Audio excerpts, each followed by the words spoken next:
Maravilha. tento solucionar isso.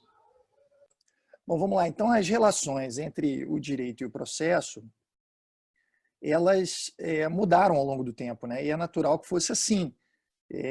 Nos primórdios do direito, como vocês sabem, o direito processual era um apêndice, uma parte do direito material. E aí se dizia que a ação, por exemplo, era um aspecto do direito material, era o direito material armado para a guerra, ou em atitude defensiva, como se fosse um ouriço, um animal que, cutucado, lançava os seus espinhos e partia para uma atitude de defesa, né, contra aquela violação.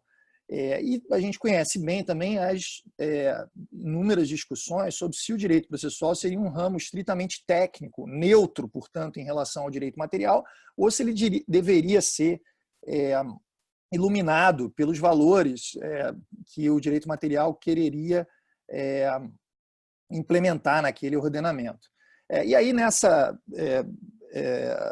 evolução histórica, como vocês sabem, no final do século XIX, nesse debate entre integração e autonomia do direito processual em relação ao direito material, o processo se emancipou, né? A partir de discussões na Alemanha, percebeu-se que o processo era algo diferente do direito e, portanto, deveria ser tratado, estudado, estruturado de maneira separada do direito material.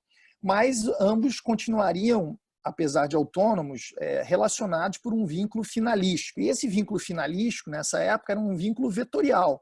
Quer dizer, o direito material apontava um vetor na direção do processo e condicionava alguns dos institutos do direito processual. Bom, e essa emancipação, nesse sentido vetorial, gerou a concepção tradicional de que o processo é instrumental. Não só instrumental, ele serviria ao direito material, mas ele seria acessório. E aí isso gerou, depois da autonomia do direito processual, uma grande reação dos processualistas que rejeitavam o adjetivo, a qualificação de direito adjetivo, berravam que o processo não deveria ser adjetivo. Agora, será que talvez fosse correta a oposição que se fazia entre material e formal? Quer dizer, só o direito processual é formal, no sentido de que o direito material não prevê nenhuma forma para que os seus institutos se estabeleçam? Bom, e aí eu quero dizer que esse caminho evolutivo ele produziu 3 fraturas que geraram um afastamento do direito ao processo. A primeira fratura foi essa da alforria, por assim dizer, dogmático-científica. Quando o processo ganhou autonomia, trataram os processualistas de criar categorias que fossem absolutamente diferentes daquelas categorias do direito material. Todos nós conhecemos a problemática da ação. Primeiro, tentando estabelecer a premissa da autonomia do direito de ação. A ação era diferente do direito material. E depois, nas discussões sobre se a ação, mesmo autônoma, ela era concreta ou abstrata. E aí a prevalência da ideia de ação abstrata, que era aquela que era afastada do direito material, ela prescindia do autor ter ou não ter o direito material que ele alegava possuir em face do réu, ela fez com que o direito de ação se afastasse muito do direito material ao ponto dele parecer com o direito de petição.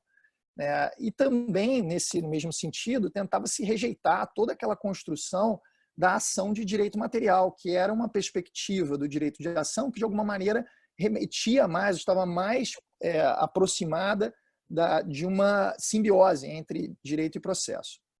A gente também conhece toda a problemática sobre a natureza jurídica do processo. A ideia de que o processo é uma relação jurídica diferente da relação de direito material que está sendo discutida nele, fez com que ela foi pensada para que se afastasse o direito do processo, para que se separasse uma coisa da outra. E depois a gente vai ver que essa tentativa de separar a relação processual da relação material acabou pondo ênfase na figura do juiz, que era o dado que a relação processual continha, que não necessariamente estava na relação material, que era a presença do Estado.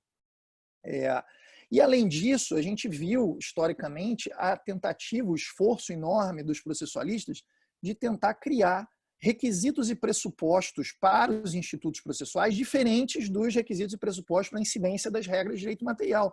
as condições da ação, os pressupostos processuais foram, em grande parte, uma tentativa de elaborar essas questões. Agora, essa formulação trouxe inúmeras incoerências teóricas, eu não vou ter tempo aqui de trabalhá-las todas, mas, por exemplo, a categoria das condições da ação é uma incoerência do começo ao fim, porque ela é a prova de que a ação abstrata se afastou do direito material, porque, ao fim e ao cabo, as condições da ação sempre foram requisitos de direito relacionados ao direito material, mas que eram qualificados como de direito processual. Parece que eu acho que o Lucas me liberou aqui. Vou tentar compartilhar a tela agora. Vê se vocês estão vendo a minha apresentação. Estão vendo? Está passando? Sim, professor Cabral, está passando, está passando. Ah, maravilha. Então, a primeira fratura seria essa alforria dogmática e as incoerências teóricas que elas geraram, né?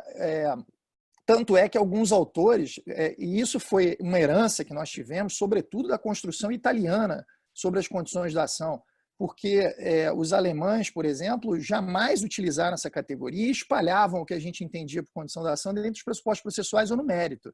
E alguns autores no Brasil, de várias gerações, Nelson Neri e mais recentemente Fred Didier, já perceberam esse problema e vêm corrigindo essa questão, rejeitando a categoria das condições da ação, que nem mais é prevista no Código como categoria, e colocando questões como legitimidade ordinária, que é uma relação direta com o direito material, no mérito, e a legitimidade extraordinária como pressuposto processual. Muito bem. Acompanhado dessa criação de categorias, vinha também um purismo conceitual, que era uma bandeira dessa emancipação, né? O processualista tinha que ter um jargão próprio, o vocabulário próprio, e se nós não utilizássemos as palavras com aquele conceitualismo preciso, nós éramos taxados de ignorantes, de atécnicos, etc. Criticava-se também a formulação legislativa dos procedimentos especiais, quando o Código nominava as ações, né, que isso poderia remeter a uma tipicidade das ações do direito romano, como se fosse um pecado dizer que era uma ação de consignação em pagamento, uma ação possessória. A gente tinha que usar ação, demanda, pretensão, ou pretensão de direito material e pretensão de direito processual em sentido próprio, senão você não era um processualista. Eu acho que todos nós, na minha geração, né, crescemos e estudamos com essa preocupação conceitualista. Né? E havia também aí um problema ideológico, porque dizer que o processo é um instrumento implica a relatividade do processo. O processo não teria uma finalidade própria, ele estaria meio que vassalo das finalidades do direito material. Então era necessário pensar em escopos que não fossem pautados pelo direito material, coisas que o processo tivesse como finalidade que não fossem as finalidades do direito material. Por exemplo, pedagogia social, participação política perante o judiciário, e aí a gente conhece inúmeras teses que foram defendidas nesse sentido. A segunda fratura, que me parece que também contribuiu para esse afastamento, foi uma erosão ou deterioração do papel das normas processuais na regulação de conduta. Sempre se diferenciaram as normas materiais das normas processuais a partir de sua estrutura ou de sua função. Eu também não vou ter tempo de elaborar em torno desse tema, são muitas as teses a esse respeito, né? Em geral, se dizia que as normas materiais elas seriam regentes da vida das pessoas, né? Se não houvesse o direito, as pessoas continuariam se casando, a morte transmitia seus bens aos herdeiros, então era algo mais próximo da vida humana, então era algo mais próximo da realidade dos fatos. Enquanto que as normas processuais seriam normas artificiais. Além delas serem artificiais, elas eram compreendidas como normas secundárias, no sentido de que elas só apareciam quando a regulação primária das regras de direito substantivo fosse insuficiente. Então, portanto, as normas processuais eram relacionadas ao incumprimento, à violação, à lesão. Elas não poderiam normatizar condutas fora desse cenário de briga judicial. E seria também um desvio de técnica, né, quando o legislador, ao disciplinar uma região do direito material, trouxesse regras processuais. Elas eram até classificadas de atópicas ou heterotópicas, né, porque elas estariam posicionadas em locais inadequados, como se isso fosse também um outro pecado original do direito. E a terceira fratura, que me parece que é importante a gente mencionar, é a que se fez afastar o direito material do direito processual a partir de uma correlação necessária entre processo e jurisdição, entre processo e Estado. Vejam que isso é algo que a gente vê ainda hoje em muitos autores que compreendem fenômenos que eu vou falar hoje aqui. Tá? Autores de várias gerações continuam com cacuete, parece, de relacionar processo a Estado, processo a jurisdição. Isso veio da ideia de que o processo ele existe para procedimentalizar o exercício do poder, e aí se relaciona o poder com o poder do Estado. Alguns autores, o Dinamarco, por exemplo, que foi um grande publicista, é um grande publicista, ele salienta que existe poder, exercício de poder nas relações privadas.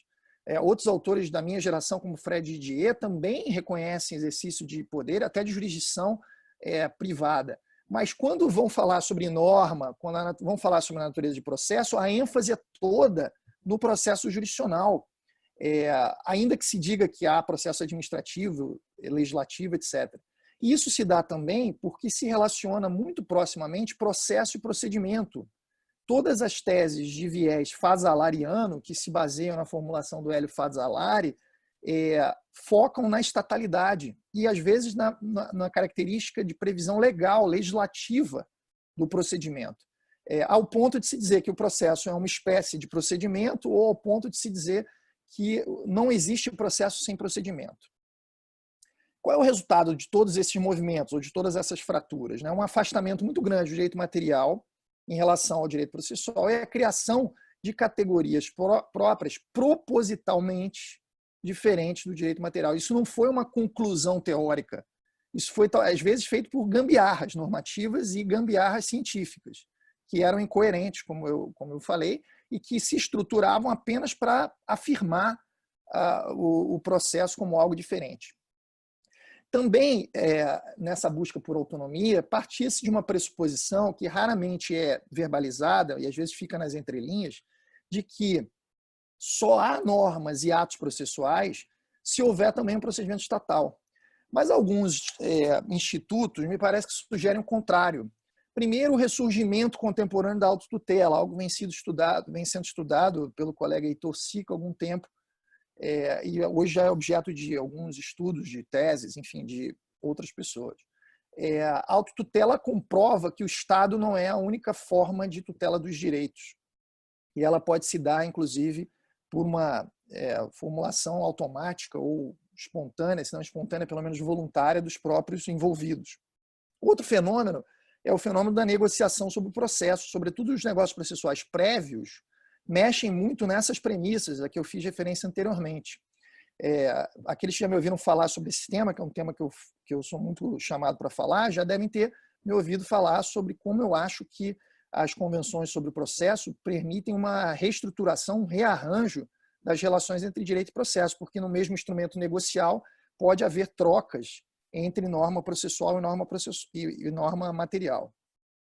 E, por último, o tema do Mazei, que eu tenho estudado nos últimos anos, num livro que publiquei junto com o Fred Didier e o Leonardo Cunha, a gente pensando na ideia de um desvio, né, da especialização ou da tutela diferenciada dos procedimentos especiais para as técnicas especiais, e permitindo um transporte e uma mobilidade dessas técnicas entre os procedimentos. E aí o Fred, jocosamente, usa uma figura que eu acho que é muito importante para o que eu estou discutindo hoje aqui, que é de um processo mutante. Quer dizer, é um procedimento que se tornou tão flexível que ele vai se adaptando à luz de uma concretude que não podia ser pensada pelo legislador abstratamente, que é tudo que Mazei estava falando aqui antes de mim. É uma concretude que talvez os estudiosos sobre a natureza do processo e sobre essas relações do direito material com o direito processual, só o professor Luiz Guilherme Marinoni tenha verbalizado com todas as letras, porque Marinoni sempre disse que não era possível permitir uma adequação completa do direito ao processo, senão na concretude da sua aplicação. Isso, às vezes, não era percebido. E hoje é algo que a gente consegue entender. Me parece que esses três vetores são indicativos de que alguma coisa estava errada na nossa compreensão. E aí eu vou fazer uma provocação aqui sobre algo que eu tenho pensado. Eu estou escrevendo um estudo sobre isso, dialogando muito com essas teses que criaram esse caldo cultural que é o direito processual latino-americano e brasileiro em especial. E eu vou fazer uma provocação para o nosso debate aqui. Como eu disse, é um trabalho em construção, já dialoguei com o Mazet a respeito disso, enfim, sobre se não estaria havendo uma materialização do processo. E aí eu acho que para entender se há ou não há uma materialização do processo, a gente tem que reconstruir as relações entre direito e processo. O primeiro ponto para essa reconstrução me parece enxergar o plano da pré-processualidade, enxergar que o processo existe antes do processo judicial e enxergar que há processo fora do judiciário, ou seja, enxergar não apenas a pré-processualidade, mas a extrajudicialidade. Existe processo fora da jurisdição estatal ou não, né? Perceber, por exemplo, que as normas processuais também criam incentivos de conduta e, portanto, no meu modo de enxergar o fenômeno, elas também servem como regulação primária. Se a gente pensa nas convenções processuais prévias e nessa imbricação que elas podem assumir numa negociação, as convenções processuais somadas às normas de direito material em um contrato único, elas incentivam ou desincentivam condutas, elas empurram para o adimplemento ou não. Então, será que é correto dizer que norma processual só incide quando há jurisdição? Será que é correto dizer que a norma processual é secundária sempre, no sentido de que ela só atua quando já há uma lesão do direito material? Me parece que é equivocado e a gente tem que ressignificar o papel das normas processuais também no direito contemporâneo. Outra questão que me parece apontar para a insuficiência dos parâmetros anteriores é que, se as normas processuais começam a se misturar com as normas processuais nessa regulação primária, será que faz sentido em todos os quadrantes do direito processual a gente prever requisitos e pressupostos diversos, separados, que não se comunicam para a incidência de umas e outras?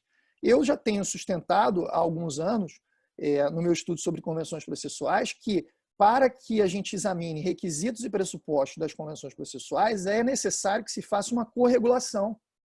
Porque como elas são, ao mesmo tempo, atos jurídicos e atos jurídicos qualificados de processuais, elas podem ser reguladas por requisitos e pressupostos que estão presentes no direito material e no direito processual.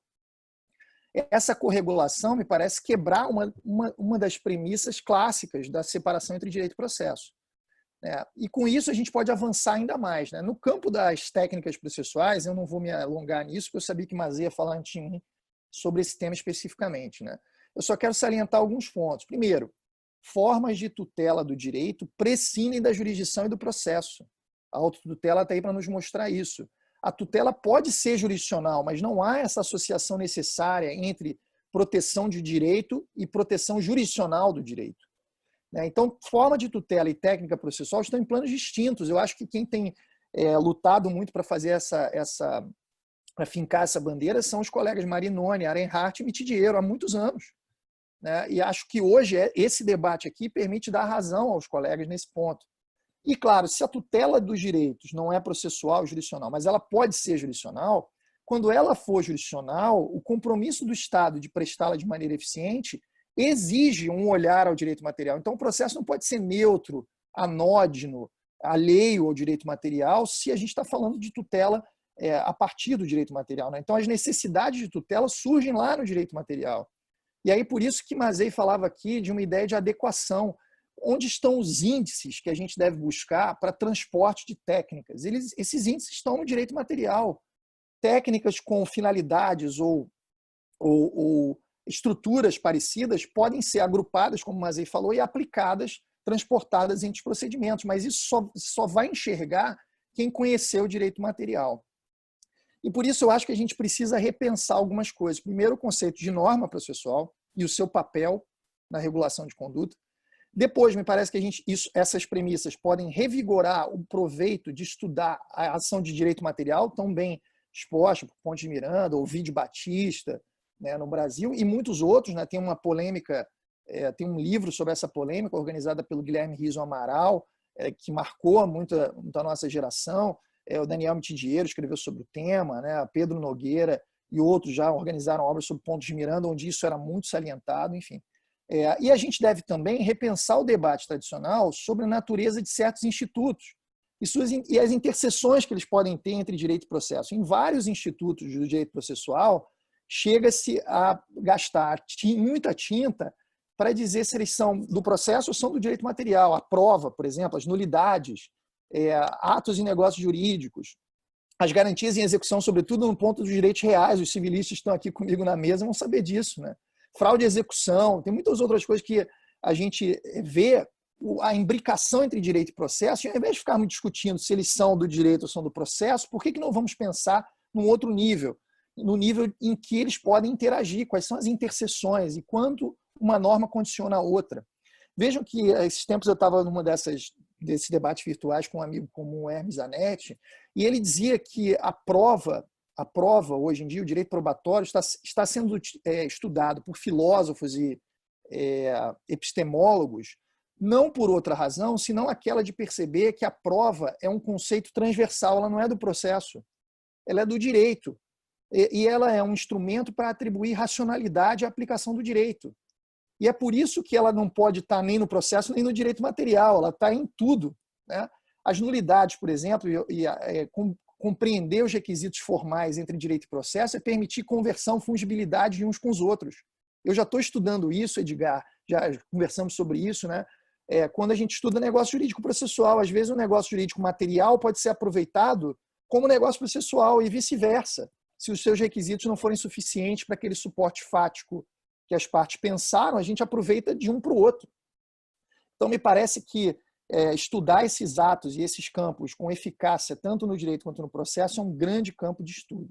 E aí eu chego à minha última reflexão. E o procedimento? O procedimento fica onde? Me parece que o estudo do procedimento não é suficiente hoje em dia, isolando e diferenciando as suas finalidades como se ele tivesse algo que não está no direito. Me parece que o procedimento, a conformação do procedimento, a estrutura do procedimento e as variações de procedimento só podem ser bem estudadas hoje à vista do direito material e não por uma outra pauta que esteja fora dele. Então, não no sentido, a materialização do processo que eu quero propor, não é no sentido de que ele perca a dignidade científica, de que ele seja absorvido ou superado a favor do direito material, que ele volte a integrar o direito material numa lógica de continente e conteúdo, como se fossem forças radiais e concêntricas. A minha proposição é que a gente pense em processo dentro e fora da jurisdição, dentro e fora do processo judicial. E a gente pense essa convergência teleológica, sim, mas que ela não seja mais vetorial, só do direito para o processo. Que exista uma coordenação entre os institutos e entre os seus pressupostos e requisitos. Então, a gente tem que pensar o direito a partir do direito material em função dele, mas não num único sentido. E aí Zanetti já falava há muito tempo atrás numa teoria circular dos planos. Eu acho que a gente também não deve usar o círculo como a figura adequada para relatar assim, uma apreensão quase que estética do fenômeno. Talvez a volta de um para o outro seja numa espiral, ou talvez esses pontos sejam coaxiais, eles têm um eixo comum, eles podem ter efeitos diferentes, mas eles podem ter também comunicações entre si, gerando uma corregulação. E me parece que a partir daí é que a gente vai conseguir reconstruir ou repensar as relações de direito material entre o processo. Mais uma vez, eu acho que a escola da UFMG e a escola aqui liderada aí pelo Edgar, pela Juliana, pelo Érico, pelo Glaucio, Renata Maia, Fernando Jaime e tantos outros colegas na Escola Mineira de Direito Processual, de Erlen Nunes e tal, vão permitir que a gente dê esse salto e perceber quais são as relações contemporâneas entre direito e processo. Eu deixo aqui os meus contatos e agradeço mais uma vez a atenção, parabenizando aí pela iniciativa do debate. Obrigado. Eu agradeço as palavras do professor Antônio do Passo Cabral, parabenizo pela excelente explanação.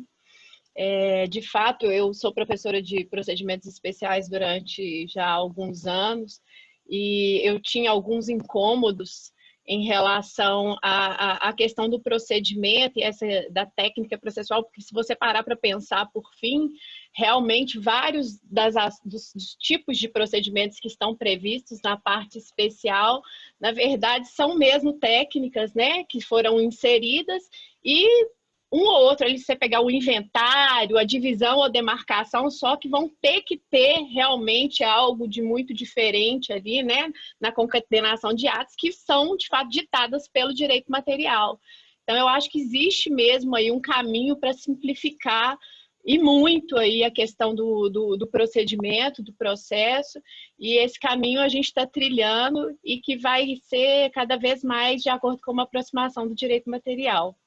Eu passo a palavra agora, eu vou pedir por gentileza só para o professor Antônio do Passo Cabral devolver aí como anfitrião da sala ao Lucas, que ele parece que me pediu aqui, e vou passar então a palavra ao professor Edgar para as suas considerações. Bem, bom dia a todos. Cumprimentar e agradecer pela presença e a participação de todos nesse evento. É uma imensa alegria poder participar dessa conversa e eu terei algum e muito trabalho depois das falas do professor Mazei e do professor Cabral, que são grandes amigos e grandes estudiosos e que têm contribuído muito com essas nossas preocupações. Cumprimentar ao Lucas, a Fernanda, agradecer especialmente a coordenação do IDEPRO, que tem trabalhado tanto para o desenvolvimento desses trabalhos e viabilizado o desenvolvimento desses trabalhos na UFMG. E aqui eu vou cumprimentar especialmente na pessoa da professora Juliana Cordeiro de Faria, que é uma colega muito próxima na faculdade, no nosso grupo de pesquisa, na nossa linha de pesquisa na pós-graduação. Cumprimentar especialmente as professoras Esther Norato e Renata Maia, que aqui nos honram com a sua assistência, os membros do IDEPRO, alunos, demais presentes nesse abraço virtual que nos é possível nesse momento muito peculiar e muito especial para todos nós.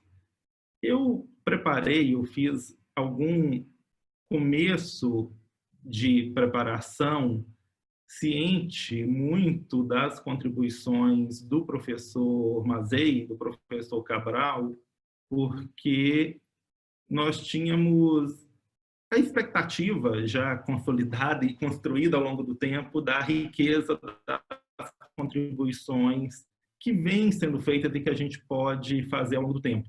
A ideia inicial dessa fala seria falar sobre tipicidade procedimental, ou seja, pensar essa interação entre direito e processo a partir de uma lógica da tipicidade, e aqui com a ressalva inicial e necessária de que, quando se fala em tipicidade, a tipicidade conforme o direito privado a imagina muito próxima daquela figura dos contratos típicos do Código Civil, e não na perspectiva do direito penal. Na verdade, o direito penal trabalha com uma lógica conceitual, tudo ou nada, mas aqui uma lógica de tipicidade, de agrupamento, de enfechamento de relações e de soluções jurídicas que nós vamos ter que tratar. As premissas para essa conversa, e são sempre premissas muito importantes e ainda assim um tanto delicadas para se dizer, que, primeiro, é a percepção de que o direito privado ele se realiza mais fora do processo do que dentro do processo. A grande constatação é que o direito privado ele é majoritariamente um direito de execução voluntária. Majoritariamente, o direito privado se realiza na execução voluntária.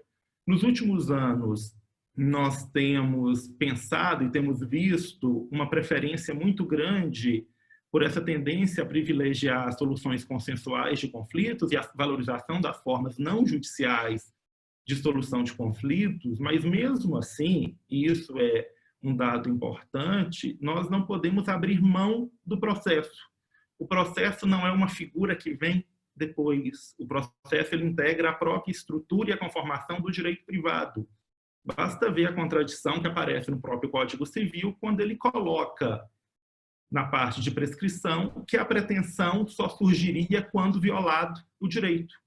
Ou seja, que esse direito ele não contaria com mecanismos de proteção, com medidas conservativas, antes mesmo de sua violação, o que não faz o menor sentido, o que não contribui para uma compreensão mais adequada do fenômeno jurídico. A segunda premissa, e aqui é uma confissão, de que essa fala ela vem do ponto de vista de um civilista. Ou seja, eu penso o processo civil, e toda vez que eu vou ao processo, eu penso na perspectiva de realização do direito civil, na realização do direito privado. Mas é preciso compreender, e como já foi dito pelo Mazei, reiterado pela Fernanda, que essa técnica de transporte, ela eventualmente vai conversar com outros sistemas. Basta pensar que o procedimento especial mais numeroso no Brasil é a própria execução fiscal, que corresponde, segundo os últimos dados do CNJ, no seu informativo Justiça em números, a 39% das demandas pendentes no Brasil. Ou seja, quase 40% de tudo que é judicializado no Brasil se judicializa pela via de um procedimento especial, que é a execução fiscal. Nós já vimos também hoje a referência à própria figura do mandado de segurança, com sua estrutura muito peculiar de funcionamento de direitos, que não vão interessar, num primeiro momento, ao direito privado. A terceira premissa, que é importante aqui, é que é preciso superar uma ideia de que o processo só seja importante quando o direito material falhar. Há uma ideia generalizada de que, olha, o direito material ele vai funcionar e quando der errado, nós vamos migrar para o processo. Não é assim. Eu só consigo compreender o direito privado, o direito material, a partir da perspectiva do processo, porque se eu não pensar em inventário, eu não consigo compreender o fenômeno sucessório. Se eu não pensar na estrutura de prova, eu não consigo compreender como o direito funciona. Se eu não consigo compreender uma distinção entre o que seja nulidade, anulabilidade, como lembrou o professor Cabral, eu não vou conseguir entender por que eu devo fazer referência à ineficácia quando se diz sobre fraude contra credores e se essa solução é boa ou ruim. Mas é sempre uma percepção de que eu preciso saber o que vai ser feito, ou como vai ser feito, para que eu possa compreender o fenômeno do direito privado. É interessante, eu devo fazer uma indicação muito precisa de como que, às vezes, nós compreendemos alguns fenômenos.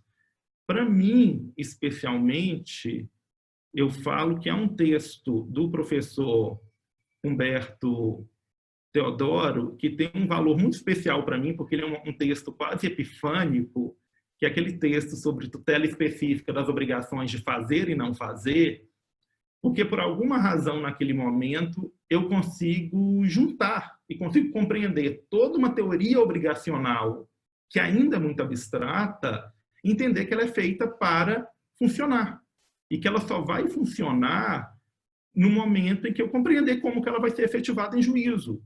Para isso eu preciso entender o que é uma multa combinatória, o que é uma obrigação de fazer, por que uma estrutura de multa combinatória ela seria incompatível com uma obrigação pecuniária, e tudo isso que vai desenhar, o que vai criar um arranjo para o funcionamento do direito material. Passada essa primeira lógica, é preciso pensar além. É preciso que nós compreendamos o direito material não na perspectiva do litígio, na perspectiva da patologia, mas na perspectiva da resolução dos conflitos, da prevenção e da resolução dos conflitos. E eu só consigo pensar e prever conflitos se eu consigo entender como que isso vai se manifestar no ambiente processual. Como que uma relação de consumo vai se manifestar numa situação processual quando houver a possibilidade de inversão do ônus da prova, ou uma questão muito própria do nosso tempo, de pensar como que eu transformo um contrato em título executivo. E como que eu transformo um contrato que foi assinado eletronicamente em título executivo. Temos que pensar ainda como que vamos desenhar essas técnicas, e aqui o professor Cabral tem uma contribuição absolutamente relevante, indispensável, na conformação dos negócios processuais, que claramente será possível, e mais do que nunca é possível, que nós façamos, dentro de uma estrutura do direito privado, uma estrutura híbrida e aproximativa, a tentativa de conformar o processo por meio do autorregramento das partes, e as partes podem desenhar, podem imaginar, mas é claro que essa conformação, ela é sempre uma conformação difícil em termos de limites, porque a gente ainda não sabe com clareza qual que é o tamanho da conformação possível. Estamos testando, estamos evoluindo na tentativa de fazer o melhor desenho possível. Bem, essa primeira abordagem, ela quer caminhar para uma ideia que toma a flexibilidade das técnicas processuais em conformidade com o direito material a partir da lógica da tipicidade. Por que dessa tipicidade? Acho que, me parece, e aqui ainda é um juízo muito intuitivo de primeira hora, que as soluções procedimentais do Código de Processo Civil, seja na definição de procedimentos especiais, seja na definição de técnicas especiais, são soluções que caminham ao lado da tipicidade, ou seja, o legislador, ele imaginou, vislumbrou e analisou que algumas soluções ou alguns problemas seriam mais relevantes, mais consistentes ou mais reiterados, e por conta disso foi feita uma opção por tipificar, a solução por trazer na lei. Mas isso é interessante pensar que a solução do procedimento e da técnica especial é uma solução típica, porque a solução típica ela não é uma solução engessada, ela é uma solução por aproximação, o que permite que algumas soluções intermediárias ou soluções analógicas aqui, no exato sentido do termo, elas possam ser utilizadas para se conformar à estrutura do processo, à estrutura do direito material que seja protegido, ou que se pretenda realizar. Eu fico muito feliz com a expressão do Mazei, quando ele fala em transporte de técnicas, porque me parece uma solução muito mais clara e muito mais precisa do que uma eventual invocação de um diálogo dessas técnicas, porque o problema do diálogo é que ele envolveria uma questão de competência que não seria claramente explicitado aqui. O transporte é muito claro. O transporte deixa com precisão marcado de que eu estou fazendo uma analogia, de que eu estou fazendo uma transposição, e essa transposição ela deve ser informada pela natureza da obrigação.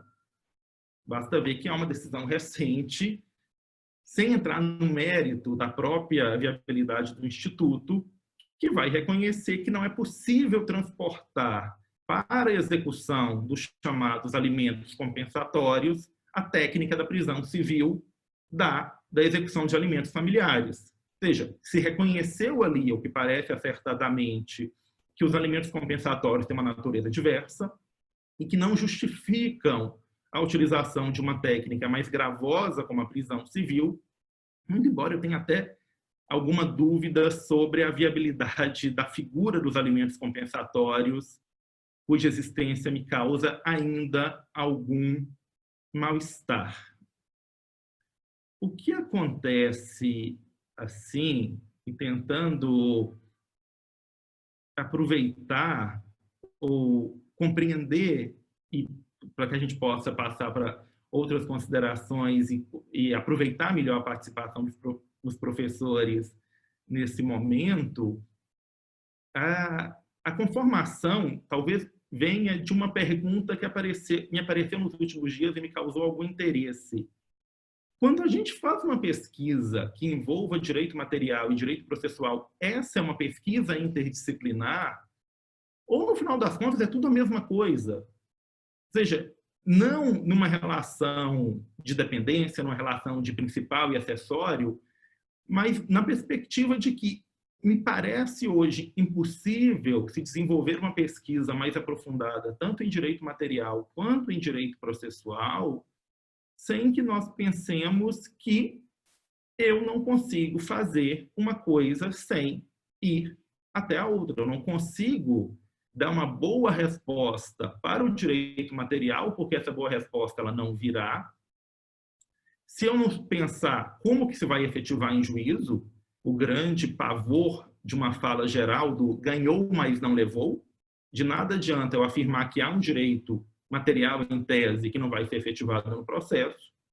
E também eu não consigo pensar em um direito material, processual que não consiga ser pensado a partir da efetivação do direito material que se demanda.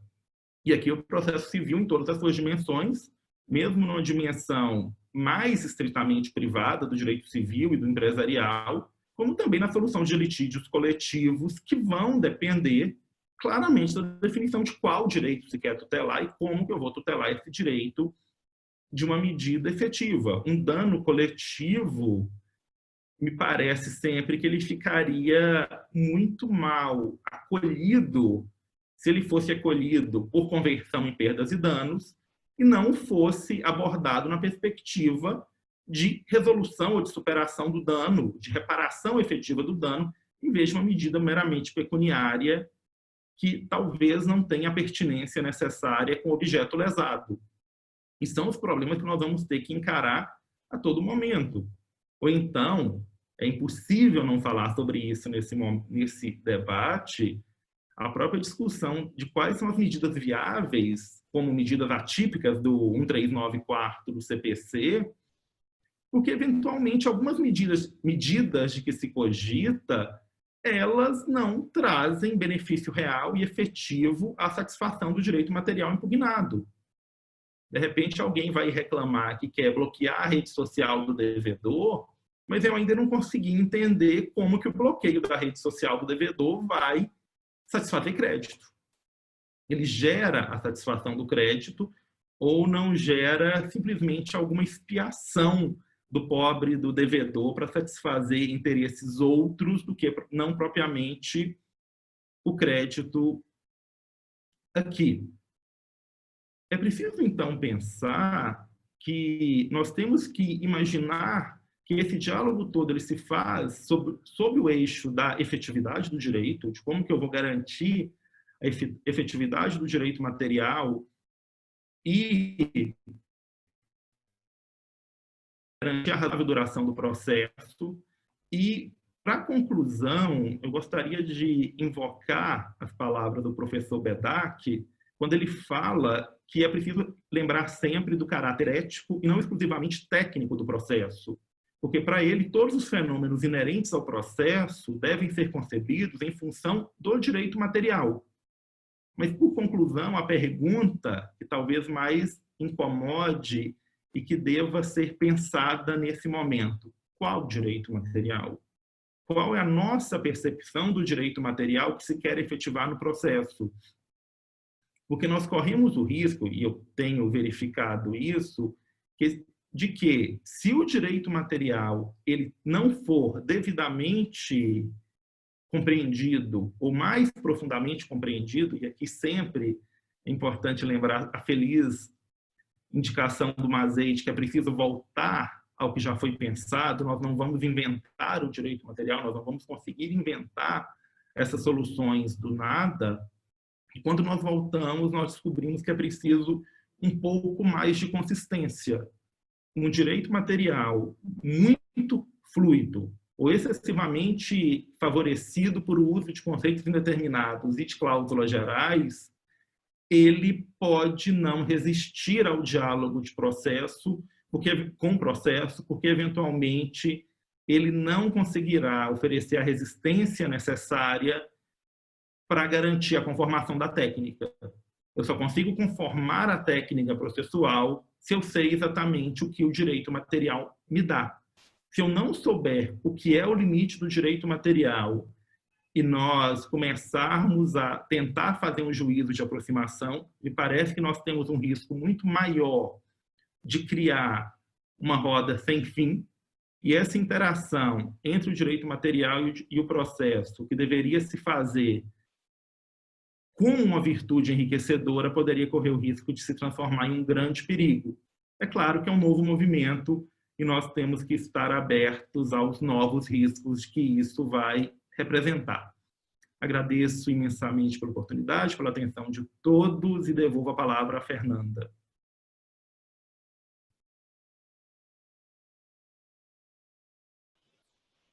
Agradeço ao professor Edgar aí pela brilhante explanação. E é interessante aqui, só brevemente falando, como que nós, que fomos alunos da professora Juliana Cordeiro, há tanto tempo ela já fala isso, né? Eu lembro em sala de aula dela falando que para se entender processo civil, a gente tem que saber o direito civil, o direito material, que eles são ligados e andam aí em conjunto. Bom, eu tenho aqui, eu vou lançar aí ao debate agora, se alguém tiver alguma pergunta para fazer e quiser formular no chat, eu já tenho aqui 2 perguntas formuladas que eu gostaria aí de lançar aos professores para resposta, que são as seguintes. Nas palavras do professor José Roberto dos Santos Bedac, a relativização do binômio direito-processo constitui inafastável premissa de um sistema processual eficiente. Assim, para que o processo seja verdadeiro mecanismo de proteção de direitos, torna-se necessária a previsão de formas de tutelas e de procedimentos adequados aos interesses salvaguardados no plano substancial. Para os professores, quais os acertos e equívocos, até mesmo eventuais lacunas do CPC de 2015 na cunhagem dos procedimentos especiais que merecem destaque?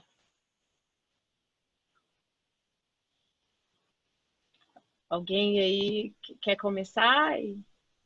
Eu posso falar assim, já de plano, o que eu acho. Na verdade, eu acho que teve tanta coisa importante, eu vou fazer com a meia-culpa. Cabral estava presente lá, faço até uma meia-culpa. O Fred ficou meio chateado comigo quando eu disse isso lá, mas eu acho que os procedimentos especiais, se fizer uma análise retrospectiva, né, foi o que as pessoas menos se dedicaram. Não houve uma dedicação nos procedimentos especiais. Vou falar aqui, o Edgar, vou falar coisas simples, tá? Coisas bem banais, eu me sinto muito à vontade de falar isso, que eu estou na presença do Edgar, que é um civilista aí de mão cheia. Aliás, Edgar, eu anotei um detalhe que eu tenho que falar isso aqui, Cabral sabe disso, publicizar isso aqui. Você sabe que eu mudei a minha prova do mestrado faltando 3 dias, que tudo era natural, que eu fazia o mestrado em processo civil. Mas eu fui fazer mestrado em civil para entender melhor o direito material para compreender o processo. Então, assim, o meu mestrado em civil, o objetivo foi esse. Aí depois eu apaixonei, aí já é outro problema. Aí eu apaixonei, aí que eu acho que o civil, aí eu casei com ele, né? E se um dia aí, né, o Supremo aceitar o poliamorismo, eu vou ter um poliamorismo entre processo civil e direito civil, né? Mas lá o meu concurso que eu fiz na UFS, o meu concurso até de civil. Mas, veja, então, o que eu queria colocar? Não sei quem fez essa pergunta. Eu acho que os procedimentos especiais foram, não pela comissão, mas por vários aspectos. E aí, talvez eu até me coloco lá, como talvez até podia ter me dedicado mais, porque a comissão foi muito aberta. E uma coisa que é evidente, que eu falei do Edgar aqui, são os conflitos que existem de direito material na parte. Cabral foi muito bem, foi um ponto fundamental, eu tinha anotado aqui, mas o Cabral foi perfeito em falar, que é esse mito da regra heterotópica. Que isso é um problema de grande conflito. Na parte de inventário, eu tenho um capítulo lá no meu livro que é bem assim, da dupla regulação. Aí eu tenho que demonstrar onde tem dupla regulação, onde tem antinomia. Então, tem coisas... Eu vou dar um exemplo aqui, peço desculpa aqui, né? Vou dar um exemplo simples, só para você ver como é que essa relação é ruim. E o Código de Processo Civil tinha que ter resolvido isso. Eu tinha um critério para o valor da colação no Código de Processo, no Código Civil de 16. Aí vem um Código de Processo e muda o critério. Mas muda o critério, mas não muda o critério de uma forma clara e não indica que revogou. Aí vem um Código de Civil de 2002, revoga o critério e volta o de 16. Aí vem um Código de Processo Civil e copia o Código de 73. Esse tipo de coisa mostra que os procedimentos especiais não foram bem entalhados. Na minha concepção, Fred ficou chateado comigo, mas é a pior parte do Código de Processo Civil, porque não houve uma preocupação em se trabalhar efetivamente mais, né? E aí eu vou fazer agora já uma análise assim, talvez mais madura, porque eu também, pode ser que na época as pessoas não tinham dimensão do que a gente estaria falando hoje sobre técnica, né? Eu acho que avançou muito, mas que pontos, Fernanda, de dever de casa básico,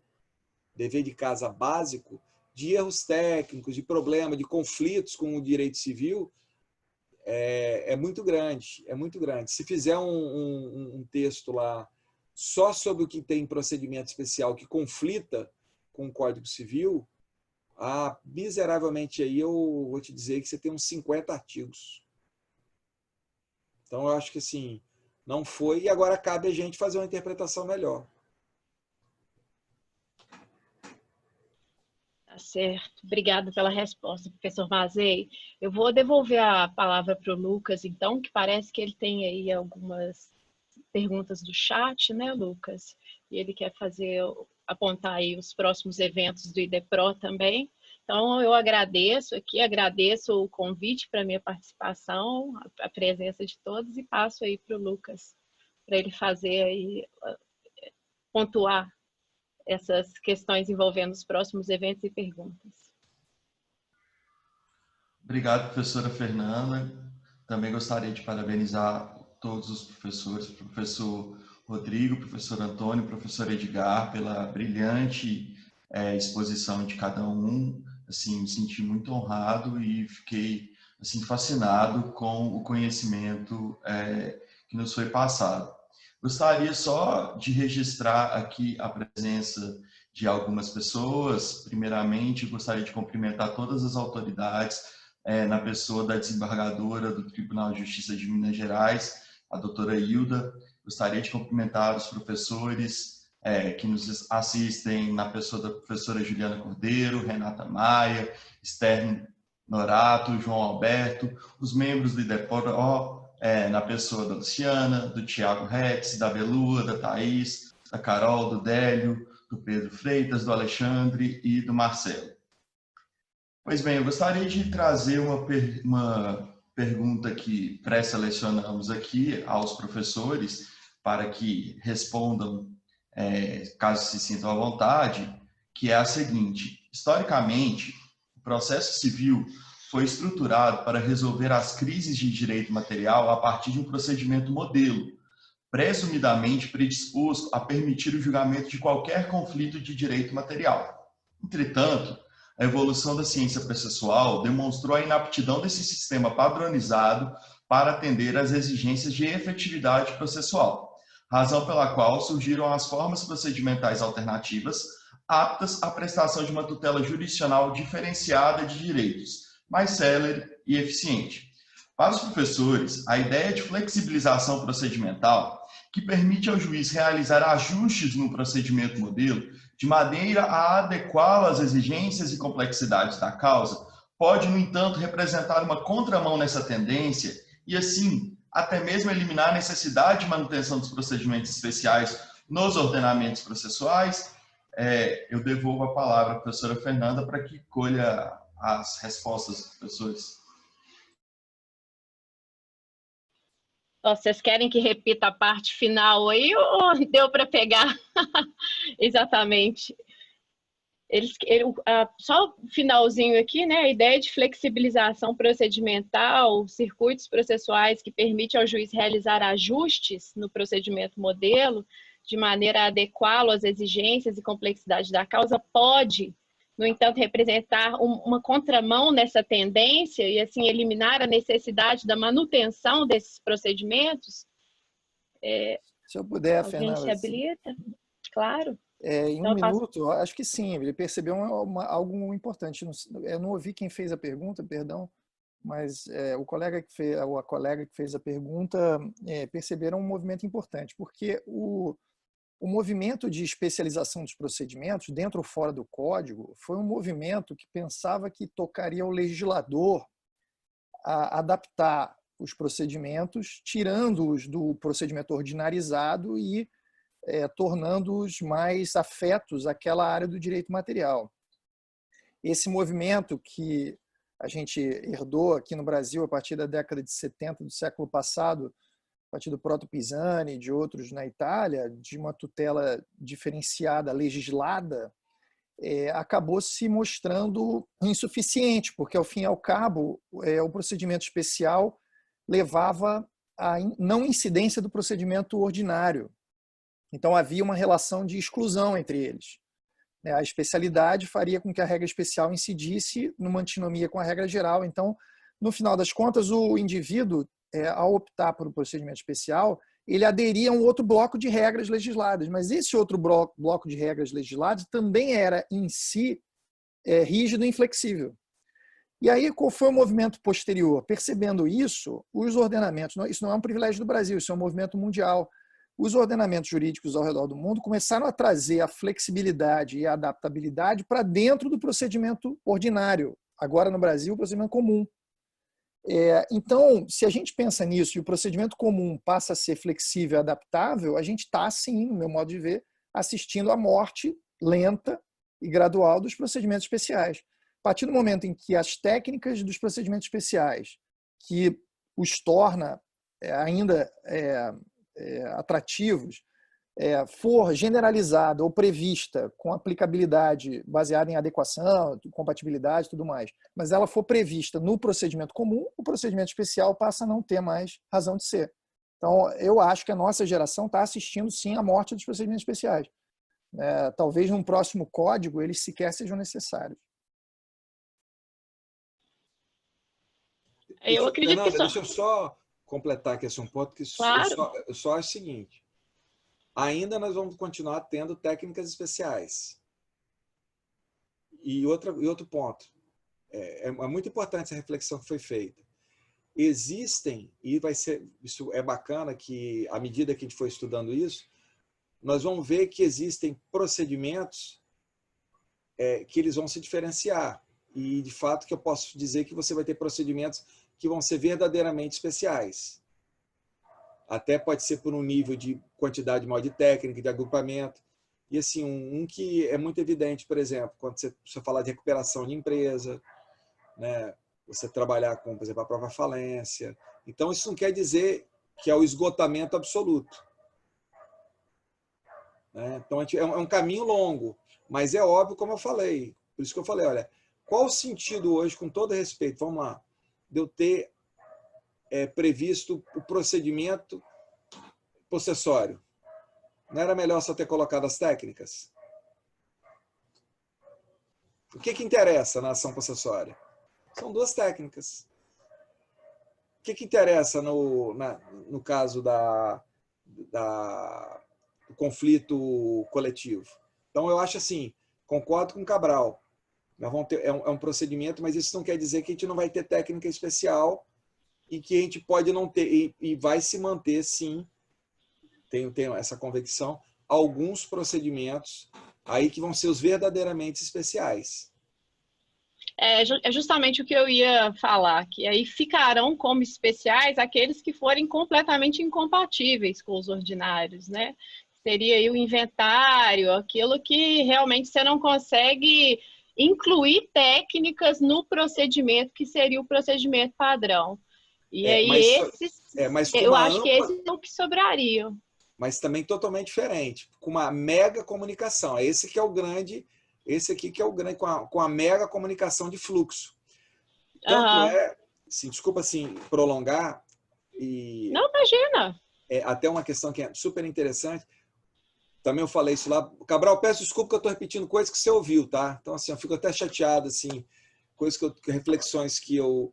O inventário, se você lê o inventário, tem a ver com outra pergunta. Eu estou lendo só o inventário dentro dele. Cara, é uma tragédia. É uma tragédia. Você sabe o que salva o inventário hoje? A abertura dele, a comunicação dele das técnicas, do que eu tenho de técnica padrão, que na verdade veio de outros procedimentos especiais, e se eu abrir o inventário e eu poder utilizar técnicas de outros procedimentos especiais por agrupamento. Aí eu salvo o inventário. Então, olha como é que isso é legal. Aí é uma contramão do que tem assim. Então, o código, por outro lado, se ele foi péssimo no procedimento especial, a abertura, o perfil dele acaba salvando. Então, entre mortos e feridos, dá para poder fazer alguma coisa? Dá. Mas a gente nunca mais vai ter a partir de agora, aquilo que a gente teve, aquela visão que nós tínhamos de procedimentos especiais do passado, ela se encerrou. E indo um pouco além aqui, para fomentar o debate, eu pergunto para vocês se vocês acham que seria possível aí pegar técnicas, inclusive de outras codificações, por exemplo, o redirecionamento da execução do CTN.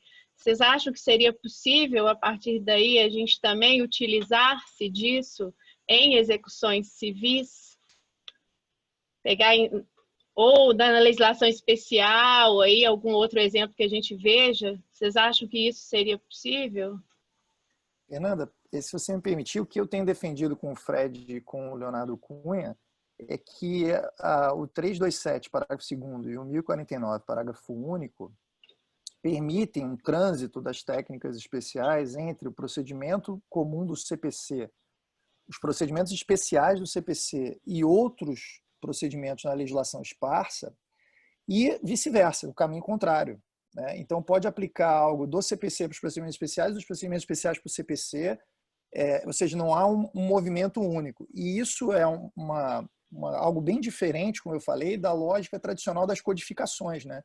Na era das codificações, os códigos eram atrativos dos procedimentos. Então, e agora não, os procedimentos eles gravitam em torno do código, mas não há uma direção única no transporte dessas técnicas, né? Então, eu e Mazei, por exemplo, e outros colegas do direito privado, estamos pensando agora em como salvar a insolvência, né? E para salvar a insolvência, você pode aplicar técnicas da lei de falências, você pode aplicar técnicas do CPC e pode combinar tudo isso, né? Então, não há um sentido vetorial único, né? É o que me parece. Aí a efetividade aí que seria o vetor, né?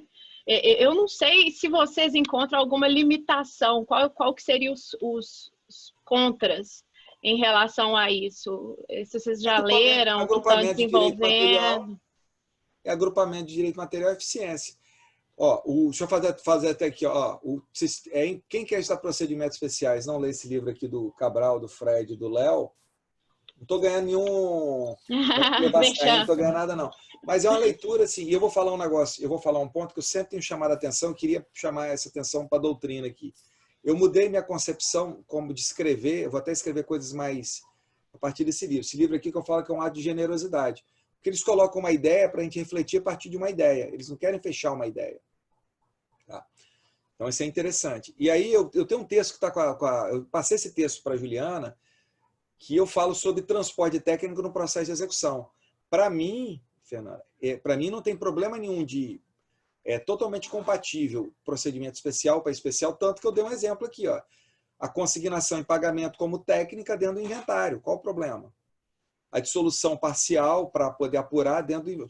Pegando só o inventário, porque o inventário ele é difícil para caramba de importar. O inventário é o mais difícil de importar de todos, porque... E eu consigo importar várias técnicas, até exportar. Então, não vejo problema. E aí, eu vou fazer aqui uma observação. Essa aqui para o meu amigo Edgar, hein? Essa aqui é para o meu amigo Edgar. Edgar, a execução fiscal hoje, olha só que bacana, que eu falo isso lá, que tem a ver com essa ponderação. Ela é um procedimento especial ou, na verdade, é uma execução com técnicas especiais? Porque eu já antecipando, tem técnicas na execução fiscal, Fernanda, que eu posso que não estão previstos no CPC, que eu posso trazer para dentro do CPC. Olha como é que isso é legal. Agora, eu tenho que trazer naquilo que é o quê? Compatível onde que tem agrupamento e tal. Aí, olha como é que é bacana, Edgar. Quando você estava falando isso aqui, eu falei, para onde que Edgar vai chegar? Aí eu captei depois lá no fim. Aí, a execução fiscal hoje, ela é vista como um procedimento especial, ou eu posso vê-la como uma execução de obrigação de quantia, né, que, pelas suas peculiaridades, ela traz técnicas especiais. Fernanda, eu acho que uma coisa importante que não só eu, mas ele também tem falado isso e tal, é que a ideia não é, me parece que o juízo não é apenas de eficiência, é de adequação, né, e compatibilidade. Porque nem sempre a técnica vai ser adequada ou compatível com o procedimento para qual se pretende transportá-la. Agora, veja, eu acho que esse agrupamento de que fala o Mazei, eu colocaria mais como uma ideia de separar o que torna essas técnicas, o que torna essas técnicas agrupáveis. Então, por exemplo, existem vários procedimentos que têm técnicas de arrecadação de bens. Mas aí está trabalhando isso no inventário. Então, todos os procedimentos que trabalham com uma lógica de arrecadar bens, apurar os bens, avaliá-los e depois liquidá-los, né, de separá-los, dividi-los, etc., elas podem ser transportadas entre si, que é a lógica do inventário, da falência, da insolvência, por exemplo. Né? E aí existem outros. Aí a gente pode pensar, por exemplo, no inventário, será que a gente não poderia permitir que o inventariante fosse uma pessoa jurídica, que é algo permitido em outros procedimentos arrecadatórios? Aí você importa a técnica se ela for compatível com a lógica do inventário. E por aí vai. Né? Então, Mazei tem está desenvolvendo essas ideias no campo do inventário, tem N exemplos que a gente já discutiu a respeito dessa possibilidade, mas eu estou dando uma dica de como você pensar nessa importação. Recentemente eu peguei na prática um mandado de segurança em que o indivíduo queria, um habeas data, em que o indivíduo queria uma informação a respeito dele, só que na verdade ele estava não era propriamente uma informação que ele estava querendo obter ou retificar. Ele estava discutindo a possibilidade daquele órgão ter ou não ter aquela informação. Então, me parecia que, nesse caso, era um mandado de segurança que ele deveria ter utilizado, e ele usou o habeas data. Aí, qual era a solução tradicional? Vamos optar por uma extinção do habeas data por inadequação da via. O que eu propus? Uma conversão do procedimento. Só que, para convertê-lo, você tem que olhar se faltava alguma técnica não prevista no procedimento do habeas data que deveria ter sido usada no procedimento ou algum tipo de plus, né, que o procedimento do mandado de segurança teria, como, por exemplo, a citação da pessoa jurídica. Né? E eu falei, olha, excelência, vamos aproveitar o procedimento, converte no mandado de segurança, cita a pessoa jurídica e segue o jogo. Então, pensar nisso é pensar também nas diferenças dos procedimentos, no que as técnicas diferenciam uns dos outros e pensar se a gente pode aproveitar tudo isso, não apenas com conversão, mas também pelo transporte. Então, e aí a gente vai para vários exemplos. Hoje, na pandemia, muitos juízos previdenciários, em que o juízo é, ao mesmo tempo, vara previdenciária e juizado previdenciário, tem atuado de forma diferente em relação às perícias, porque muitas vezes a perícia complexa faz com que o processo tenha que ser declinado de um para o outro. Só que quando aquilo ficaria no mesmo juízo, faz sentido que exista exatamente isso.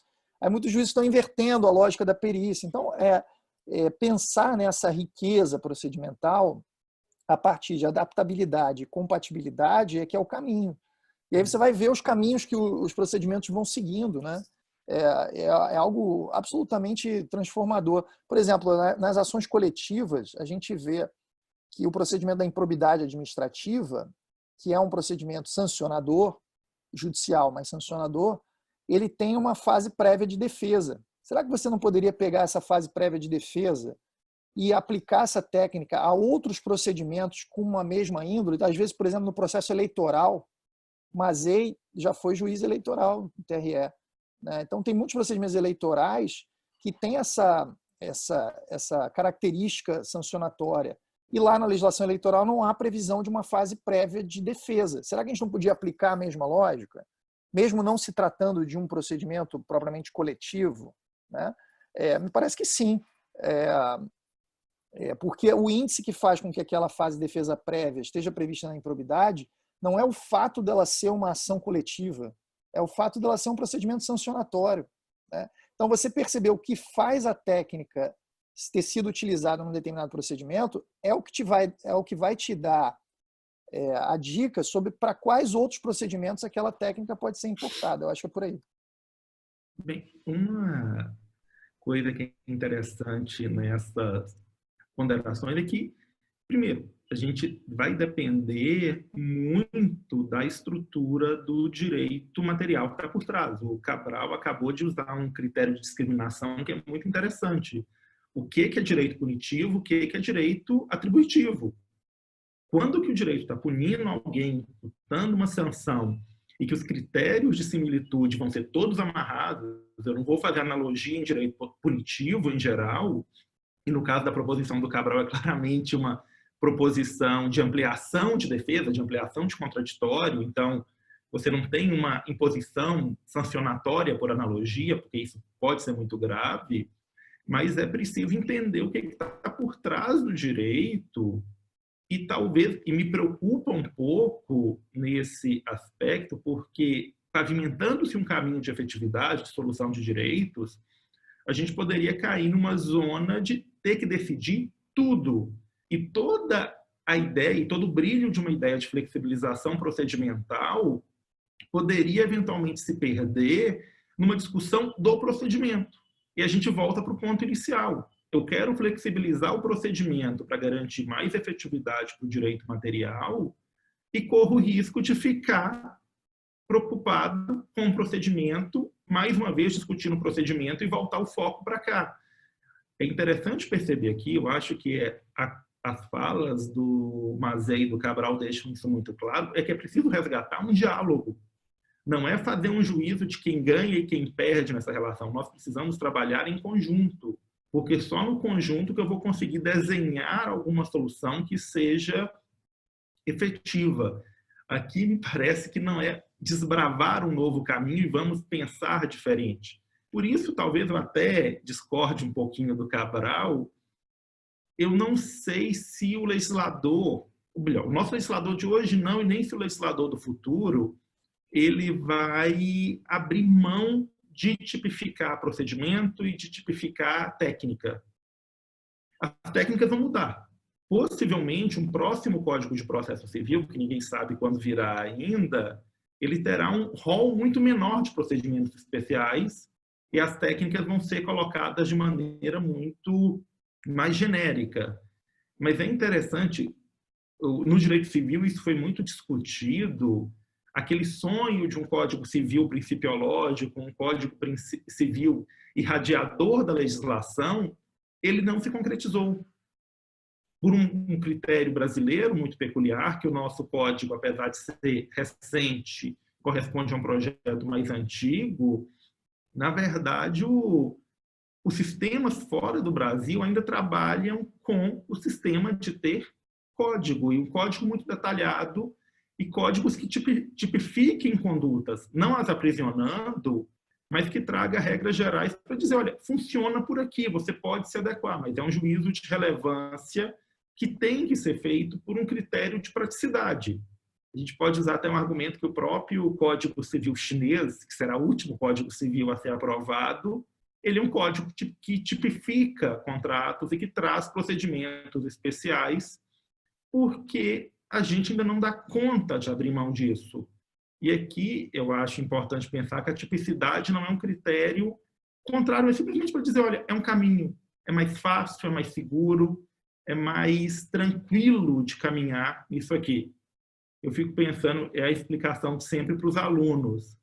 O código ele não regula a compra e venda porque o legislador quis ser intrometido. Ele regula a compra e venda porque todo mundo faz compra e venda e é muito mais fácil a gente trabalhar com critérios pré-definidos. Se quiser, faça em sentido diferente.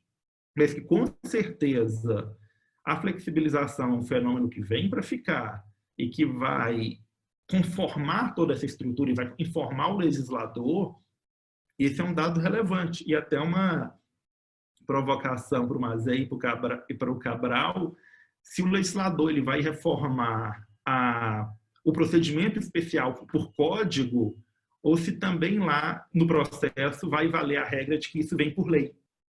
Se não é hora de nós termos microsistemas regulando alguns procedimentos especiais e, quem sabe, talvez no momento de maturidade, esses microsistemas voltem para o CPC.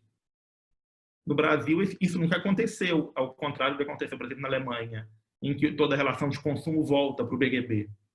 Mas será que não é hora de nós termos procedimentos fora do código, e procedimentos originariamente do código, regulados de maneira autônoma? Bom, deixa eu só falar um ponto aqui, ó. Lucas, desculpa aí, tá? Mas, assim, para mim que é... E aí eu vou para enaltecer a importância deste encontro. Isso é fundamental. Então, veja, para a gente ter essa... O que eu acho? Eu vou falar um caso que eu resolvi ontem. Ontem, Cabral. Isso aqui é top, hein? Ontem, depois de 4 horas de reunião. Mas eu já tinha tudo na minha cabeça, aquilo que você tem também que chegar no fim, né, com aquelas cartas na manga, para resolver, no fim, uma questão. Veja, tudo que a gente está falando aqui cria uma nova filosofia, uma nova ideia, um novo olhar.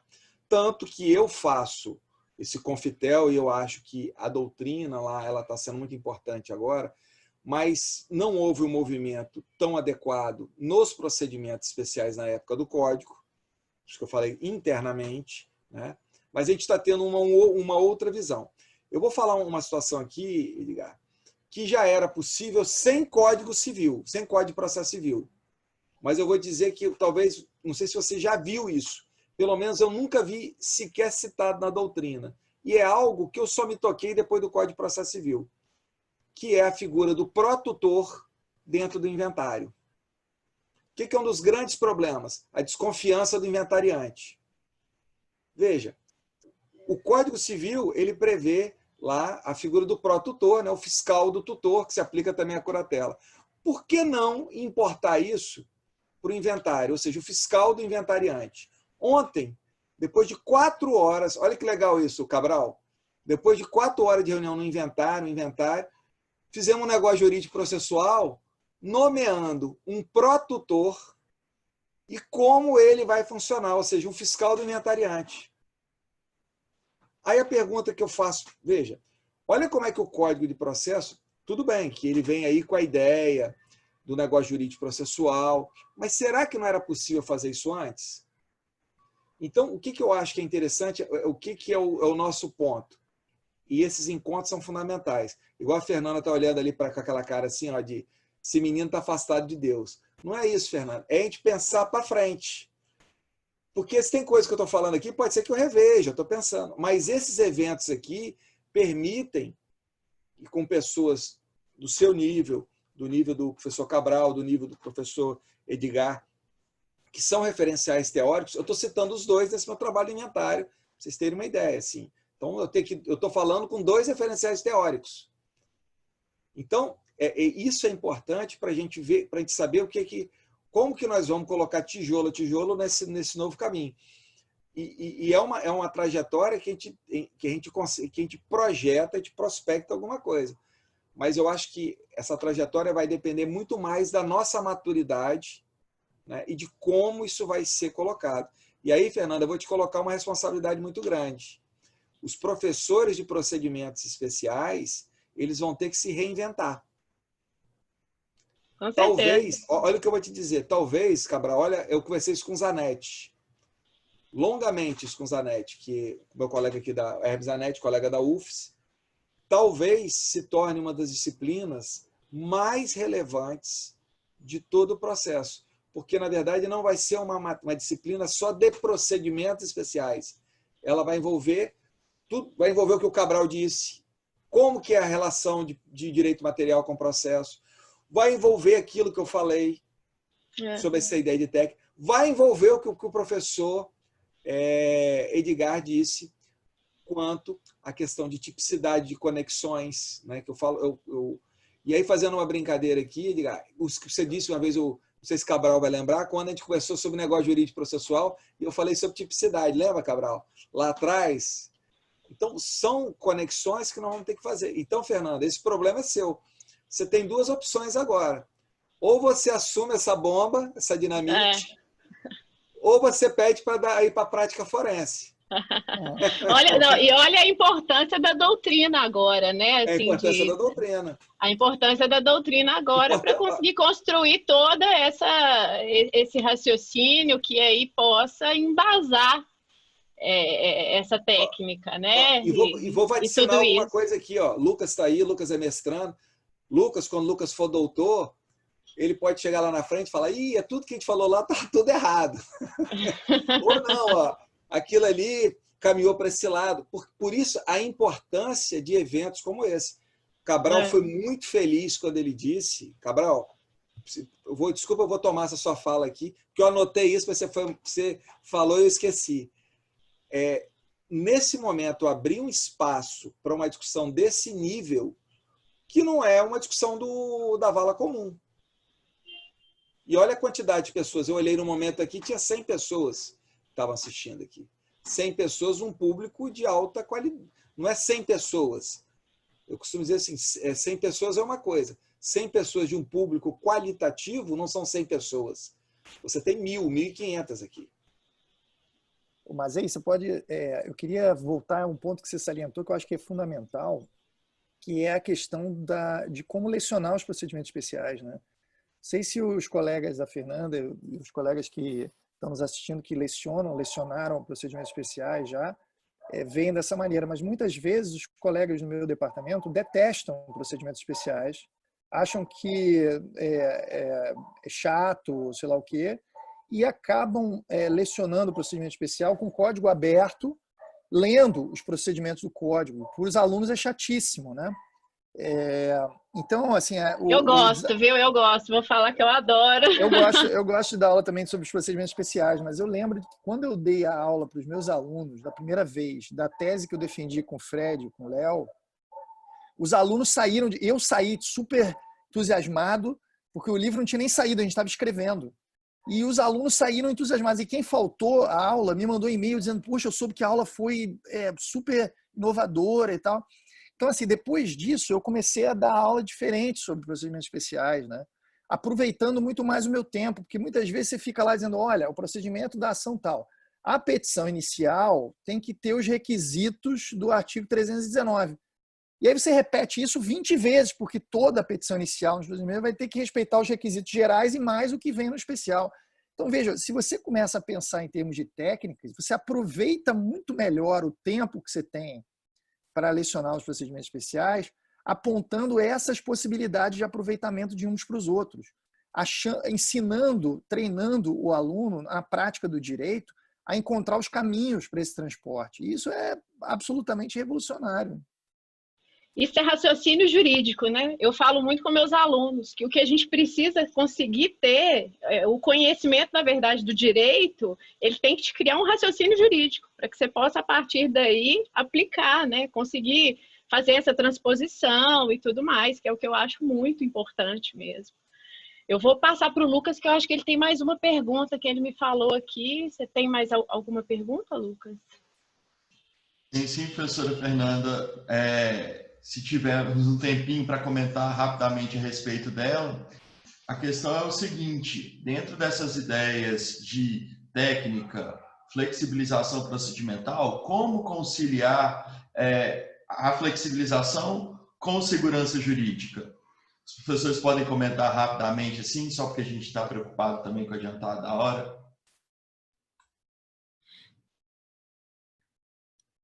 Bem, o nosso é o desafio de toda hora.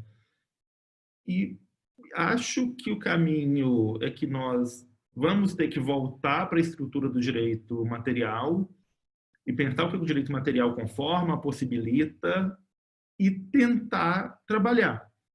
É claro que talvez eu tenha uma perspectiva mais conservadora nesse aspecto, de falar, não, podemos avançar menos, e talvez a primeira marcação seja aquela ideia já referida de que a gente tem que diferenciar o que é direito atributivo, o que é direito sancionador, porque isso é uma marca do que eu posso fazer, o que eu não vou fazer. O exemplo do Mazei é muito bom para isso, porque eu aumentei, ele fez uma flexibilização que aumenta uma camada de segurança. Eu acho que contra isso ninguém vai se opor a essa ideia de que se eu atribuo direito, se eu atribuo controle, se eu atribuo segurança, eu tenho vantagens. E se eu tiro direitos, se eu restringo possibilidades de exercício, eu tenho que interpretar com mais cuidado. Isso é uma observação muito paralela. Eu posso fazer um pouco de inveja aos demais colegas aqui, porque eu tive aula de procedimentos especiais com o professor Humberto Teodoro na graduação. E, na verdade, hoje, olhando e lembrando dessa exposição, é interessante perceber como que o professor Humberto fazia essa transição com maestria entre o direito material e o direito processual, sem dar nome para isso. Ele não precisava dizer, estou fazendo isso, ele simplesmente fazia, e de repente, cada aula era um sopro de cultura jurídica, dizendo, ó, funciona assim, porque é assim, e o resultado chega num caminho ou em outro, se você compreender o que você está fazendo aqui. E quando você entende o que você está fazendo, você entende a solução. E é isso que a gente vai pensar, ou vai tentar pensar o tempo inteiro. Como garantir isso e o que seja essa segurança jurídica.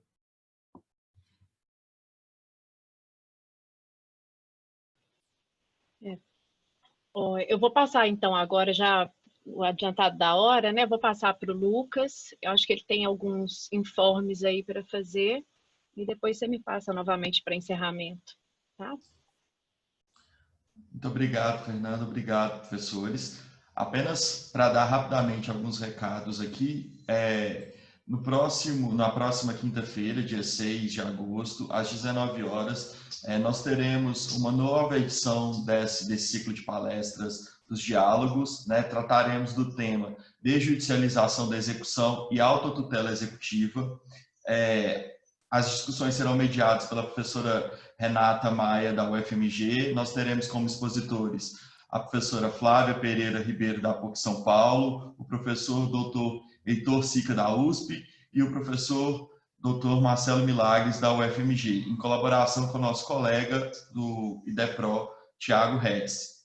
E no dia 20 de agosto de 2020, às 19 horas, teremos o evento Porque Quem Tem Sai na Frente, que vai contar com a presença do professor Marco Galanter. As inscrições vocês podem fazer sempre pelo Simpla e acessando a página do IDEPRO para ter maiores informações sobre o evento. Muito obrigado, pessoal, e um bom dia a todos, devolvendo a palavra para a professora Fernanda para o encerramento. Obrigada, Lucas. Bom, eu gostaria de agradecer aos professores. Eu estou vendo aqui pelo chat só elogios, todo mundo falando do excelente evento, da qualidade das discussões. Confesso que eu mesmo estou instigada a sair daqui, a gente que é professor, né, e quer ler, quer estudar mais a respeito do tema. E é um tema muito importante que eu acho que pode fazer grande diferença aí na atuação jurídica de todos. Eu agradeço, então, ao professor Edgar, ao professor Antônio do Passo Cabral e ao professor Rodrigo Mazei pela disponibilidade, desejando-lhes aí uma boa tarde, perguntando se alguém quer fazer mais algum tipo de colocação. Vocês desejam? Então, ótimo. Agradeço a todos aí e agradeço a todos que participaram do evento também. Muito obrigada, gente. Boa tarde. Tchau, tchau.